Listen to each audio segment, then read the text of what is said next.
ये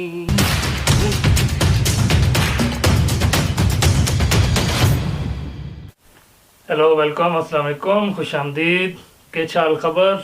मेरा नाम है शहजाद मिर्ज़ा और मेरा नाम ताहिर अहमद। सांची उनसा। तो फिल्मों में हम देखते हैं एक हीरो जो है वो 40 बंदों को अकेला धो देता है पकड़ के, लेकिन ऐसा ही एक रियल हीरो नेपाल का टाइटल तो आप लोगों ने पढ़ लिया होगा, स्टोरी ऑफ ब्रेव विष्णु शिष्टा। माई क्या है, कौन सी एक्सप्रेस है, मयूरा एक्सप्रेस। तो इस शख्स ने जो है एक ट्रेन के अंदर सुना हुआ है, तो आज इसी के बारे में हम भी जानेंगे, आप लोगों को भी दिखाएंगे क्या स्टोरी थी, तो क्या हुआ था जो रियल हीरो जिसने फाइट की है। तो देखते हैं, हमारे साथ आप भी देखिए, एंजॉय। नमस्कार दोस्तों, आप सभी का स्वागत है। नमस्कार सबे जनलाई। उम्मीद करता हूँ आप सभी स्वस्थ होंगे, सुरक्षित होंगे।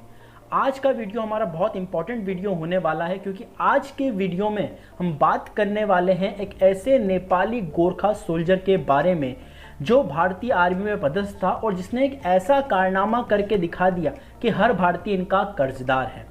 दोस्तों, एक अकेला गोरखा सोल्जर, जी हाँ दोस्तों, एक अकेला गोरखा सोल्जर 40 लोगों पे भारी पड़ा।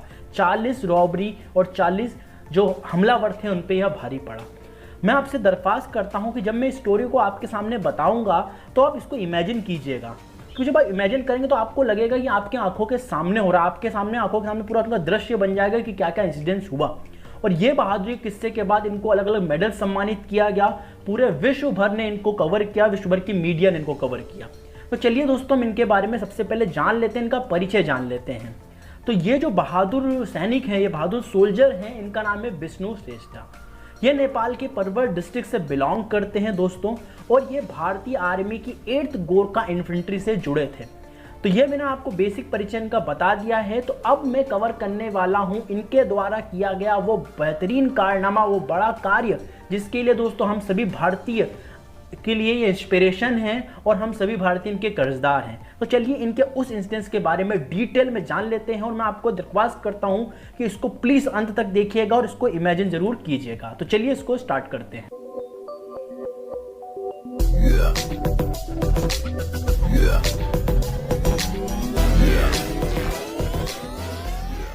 मित्रों, बात है 2 सितंबर 2010 की। एक 35 साल का सोल्जर जिसका नाम विष्णु श्रेष्ठा था, वो अपने किसी काम से गोरखपुर से रांची जा रहा था। जिस ट्रेन में वो जा रहा था उसका नाम मौर्य एक्सप्रेस था। दोस्तों, ये ट्रेन जब जा रही थी तो ये ट्रेन दोस्तों वेस्ट बंगाल के चितरंजन के आसपास एकदम से रुक गई। 40 हथियारबंद यानी 40 दोस्तों रॉबर्स जो थे, जिनके पास हथियार थे, गन्स थी, वो इस ट्रेन में चढ़े। जैसे ही वो रॉबर्स ट्रेन में चढ़े, 40 रॉबर्स ट्रेन में चढ़े, उन्होंने अपनी गन्स निकाल ली, अपने हथियार निकाल लिए और ट्रेन में बैठे लोगों को डराने लगे और उनसे उनका कीमती सामान छीनने लग गए। तो इस समय की बात है कि जो विष्णु श्रेष्ठा जी सो रहे थे, वो नींद में थे, लेकिन जैसे ये रॉबर्स उस ट्रेन में आए, इस 40 रॉबर यानी 40 रॉबर्स ट्रेन में आए, विष्णु श्रेष्ठा जी जग गए। उनकी बर्थ का नंबर 47 था और AC 3rd में वो थे। जब उन्होंने अपने आसपास की चीज़ों को एनालिसिस किया तो उनको पता चल चुका था कि आखिरकार इस ट्रेन में हो क्या रहा है। जितने भी लुटेरे थे दोस्तों, उन सब ने अपनी हथियार के दम पर, जितने भी लोग थे, उन सभी से वो दोस्तों उनके कीमती सामान, मोबाइल, पर्स और पैसे, जो भी गहने, छीनने लग गए। जैसे जैसे दोस्तों वो छीन रहे थे, धीरे धीरे वो विष्णु श्रेष्ठा जी के पास आ रहे थे। जैसे ही वो लुटेरे विष्णु श्रेष्ठा जी के पास आए, उन्होंने विष्णु श्रेष्ठा जी से उनका पर्स, मोबाइल, पैसे, उनकी जो घड़ी थी वो छीन ली। विष्णु श्रेष्ठा जी ने कुछ नहीं किया। जी हाँ दोस्तों, आप सोच रहे हैं कि विष्णु श्रेष्ठा जी के साथ उनका हथियार, उनका पर्स छीन लिया गया, उनका घड़ी छीन ली गई, लेकिन उसने कुछ क्यों नहीं किया? उनको कुछ करना चाहिए था, लेकिन उन्होंने कुछ नहीं किया, क्योंकि वो नहीं चाहते थे, क्योंकि उस ट्रेन में 40 से ज़्यादा, 40 से ज़्यादा रॉबर्स थे, हथियारबंद रॉबर्स थे, जिनके हाथ में गन्स थी, इनके हाथ में हथियार थे। तो ये नहीं चाहते थे अगर मैं रेजिस्टेंस करूंगा, अगर मैं विरोध करूंगा, तो ये लोग क्या करेंगे, अपने हथियार से लोगों को मारना चालू कर देंगे और हत्याएं होना चालू कर देंगे। तो यहाँ विष्णु श्रेष्ठा ने दिमाग से काम लिया और उन्होंने अपना सामान दे दिया। अब विष्णु श्रेष्ठा को कोई मन नहीं था किसी से लड़ाई करने का, उनको बस अपने डेस्टिनेशन पे जाना था और ये देखना था कि सब लोग सेफ रहें, ये इनसे जल्दी खत्म हो जाए। लेकिन दोस्तों एक ऐसा घटना हो गई उस समय जहां विष्णु श्रेष्ठा जी को मजबूर होना पड़ गया। दोस्तों ये जो रॉबर्स थे, इन रॉबर्स में से एक ग्रुप ने क्या किया, इस जो लुटेरे थे इनमें एक ग्रुप ने क्या किया, एक लड़की थी 18 साल की, उस ट्रेन में बैठी थी, विष्णु श्रेष्ठा जी की एक दो कोच छोड़ के बैठी थी। वो रॉबर्स उस लड़की के पास गए, उसका गैंग रेप करने की कोशिश की। दोस्तों ये गैंग रेप उनके पेरेंट्स के सामने करने की कोशिश की थी उन्होंने। अब यहां विष्णु श्रेष्ठा जी का बिल्कुल सब्र टूट गया, क्योंकि अभी तक वो चाह रहे थे किसी को नुकसान ना पहुंचे, लेकिन ऐसे इंसिडेंट्स को देख के कोई भी सोल्जर और खासकर गोरखा सोल्जर चुप नहीं बैठ सकता। विष्णु श्रेष्ठा जी ने अपना जो ट्रेडिशनल हथियार होता है गोरखा का, खुखरी को अपने यहां से निकाला, और बस फिर क्या था, जैसे ही दोस्तों विष्णु श्रेष्ठा जी उस ट्रेन के उस जो कोच था, उस जो एरिया था वहां गए जिसपे लड़के के साथ रेप करने का ये ट्राई कर रहे थे, 3 लोगों को कंधे से यूं पकड़ा और अपनी खुखरी से तीनों को मार डाला। तीनों को उन्होंने मार डाला अपनी खुखरी का प्रयोग करके।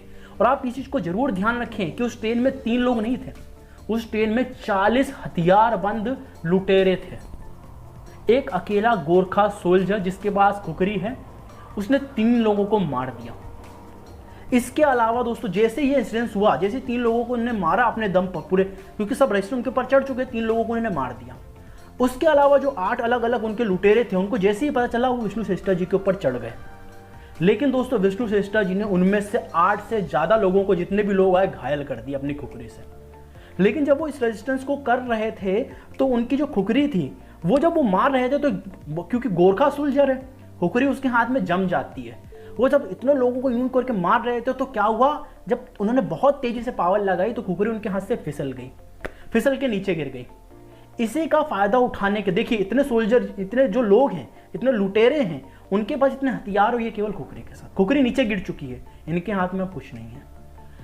एक उनका जो लुटेरा था उसने खुखरी को उठाया और इनके पीछे हमला कर दिया, पीठ पीछे हमला कर दिया। उसके बाद उस खुखरी से उनके हाथ पे हमला किया, जैसा कि आप तस्वीरों में देख पा रहे हैं। अब ये हमला हो चुका था। क्या गोरखा सोल्जर यहां हार मान लेता? नहीं दोस्तों, विष्णु श्रेष्ठा ने हार नहीं मानी। उन्हें अपनी खुखरी को छीना और जितने भी लोग थे, जितने भी जो लुटेरे थे, उन पे हमला करना वापस चालू कर दिया।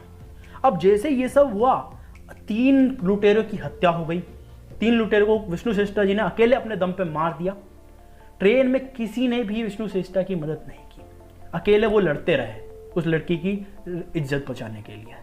इसके अलावा दोस्तों जैसे 8 लोग और घायल हो गए, उस ट्रेन में 3 लोग मरे पड़े हैं और 8 लोग 8 जो हैं, 8 जो लुटेरे वो घायल हो चुके हैं।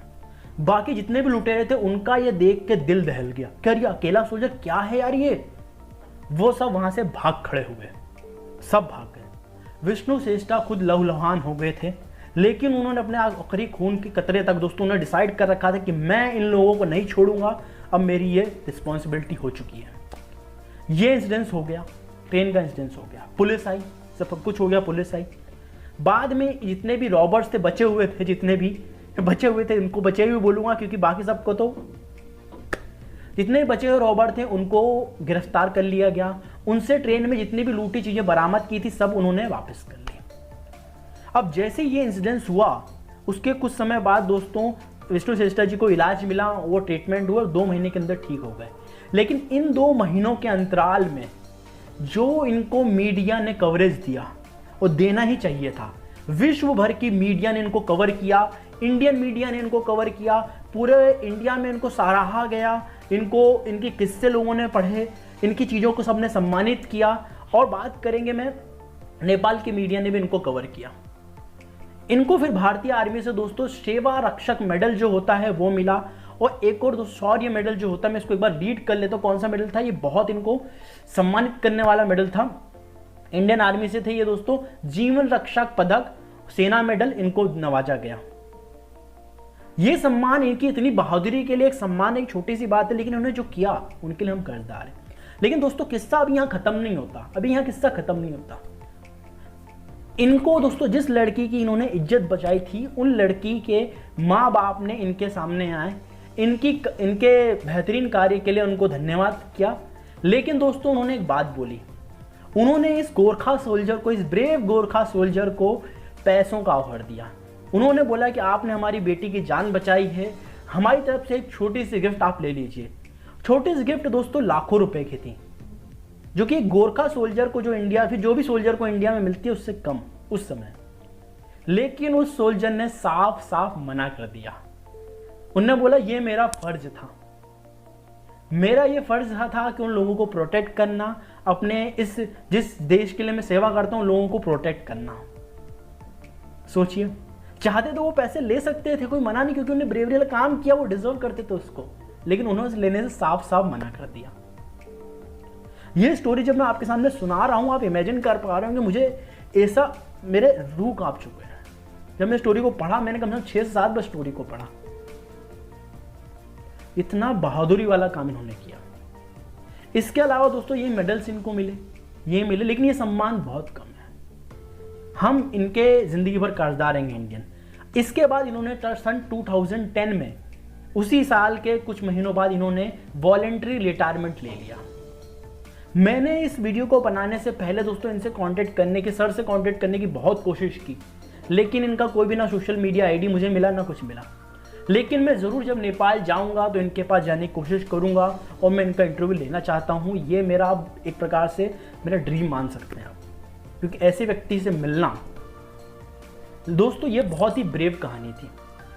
कहानी की रियलिटी थी, कहानी कहाँ, ये तो रियलिटी थी। इसके ऊपर दोस्तों भारत के सिंगर हिमेश रेशमिया ने एक फिल्म बनाने की, एक इनकी बायोपिक बनाने के लिए किया था, जिसका प्रोडक्शन अभी तक चालू नहीं हो पाया, डायरेक्शन चालू नहीं हो पाया है। और मुझे इस चीज़ पे बॉलीवुड वालों पे बहुत गुस्सा आती है, क्योंकि जो रियल लाइफ हीरो उस पर आपको हीरो बनाना चाहिए।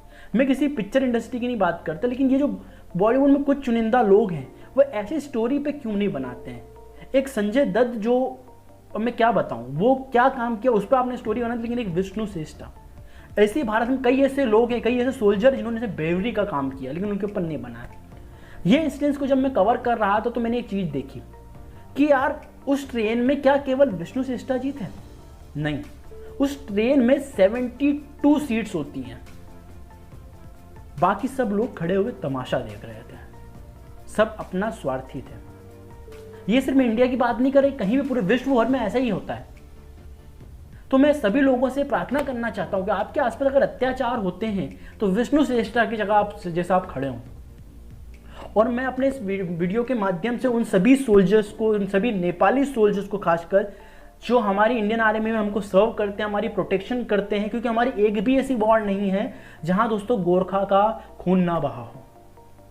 हमारी हर कहीं ना कहीं वॉर में दोस्तों, हमारी वॉर की सफलता में गोरखा का हाथ है। चाहे वो कारगिल की वॉर हो, चाहे 1971 की वॉर हो जिसमें बांग्लादेश आज़ाद करवाया गया था, कोई भी वॉर। तो मैं सभी गोरखा नेपाली सोल्जर, जितने भी सोल्जर हैं उनका सम्मान करता हूँ। मैं उन सभी सोल्जर का सम्मान करता हूँ, चाहे वो भारतीय से हों, जो हमारे देश की प्रोटेक्शन कर रहे हैं, हमारी रक्षा कर रहे हैं। तो वापस इनको सल्यूट करता हूँ। मैं आप सभी से दरख्वास्त करता हूँ कि इस वीडियो को आप ज़्यादा से ज़्यादा शेयर कीजिएगा। हर वीडियो हर ग्रुप में शेयर कीजिएगा, लोगों को पता चलना चाहिए इसी स्टोरी के बारे में। आपने अगर इसको इमेजिन किया होगा, आपको पता चल चुका होगा क्या स्टोरी है। तो मिलते हैं हम आपसे अगले वीडियो में। आखिरी बार मैं इनको वापस सम्मान करना चाहता हूँ। मेरा ये ड्रीम रहेगा कि मैं इनसे ज़िंदगी में एक बार ज़रूर मिलूँ। और मैं नेपाल, जैसा मैंने बताया कि मैं सितंबर के 8वें आखिरी में आने की कोशिश कर रहा हूँ मैं। तो मिलते हैं आपसे फिर। जब तक के लिए आपसे जय नेपाल, सेफ रहे, सुरक्षित रहे। जय हिंद, सेफ रहे, सुरक्षित रहे। तो ये स्टोरी थी जो एक बहादुर सोल्जर की, जिसने अपनी जान पे खेल के कितने लोगों की जान बचाई। बहुत ही उम्दा काम किया उस बहादुर सोल्जर ने।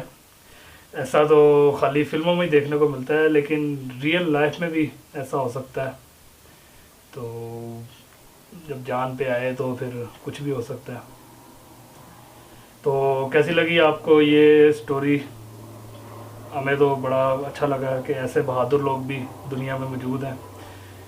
तो कमेंट करके हमें अपनी राय का इज़हार लाजमी दीजिएगा कि आपको इनकी जो ओरिजिनल कहानी है ये कैसी लगी। तो अगर आपको वीडियो पसंद आई हो तो लाइक कर दें। अगर पहले से नहीं किया हुआ तो ऐसी इंटरेस्टिंग वीडियो देखने के लिए हमारे चैनल को सब्सक्राइब कर लें।